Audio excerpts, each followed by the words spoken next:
Hussein weka kona katika lango la timu ya Ndanda. Cheza mpira ule hatari.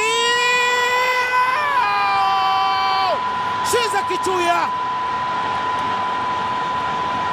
Hii inaitwa shilingi na zamani nasema beki lazima weka mpira katika lango. Kichuya.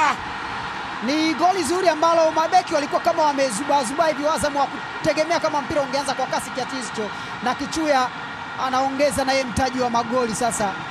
Akaenda akaukosa, Ibrahimu akachelewa, wakati unapigwa uweze kurudi na Kichuya ukakutana na mkono uliokuwa ukiteremka.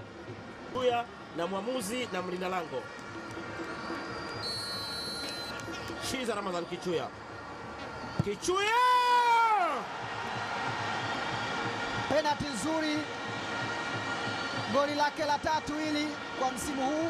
Bude watangulizwa ule mpira, wanafikiri ameotea. Kichuya, Kichuya na Mani Simba 4-0. Anadhidi kuendelea kuweka imani kwa mashabiki, kuendelea kumwamini na Kichuya. Shiza Ramadhan Kichuya anamimina ndani kule.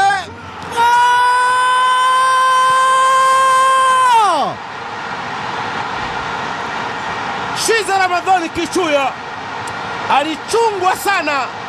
Mashabiki wa Simba wanaamka. Mashabiki wa Simba wanaamka, walikuwa kama vile wamelala, na mtu uso wake kama vile anataka kulia hivi kwa sababu ya furaha. Alafu anaonyesha ile namna mtu anapokuwa anabebwa hivi kwenye mbeleko. Mpira wa Shiza Kichuya unatinga moja kwa moja ndani ya nyavu. Kijana huyu maridadi anaandika goli lake la 5 na goli la kusawazisha kwa timu yake siku hii ya leo. Goli la pili la kona ya Shiza Kichuya na kwenda wavuni moja kwa moja. Hii ni mara ya pili katika ligi hii anafunga goli na namna hii. Goalkeeper alikuwa anafanya nini? Anajishika kichwa baada ya kuona mpira umetumbukia ndani ya nyavu. Aamini kile kitokea, anajishika tu kichwa.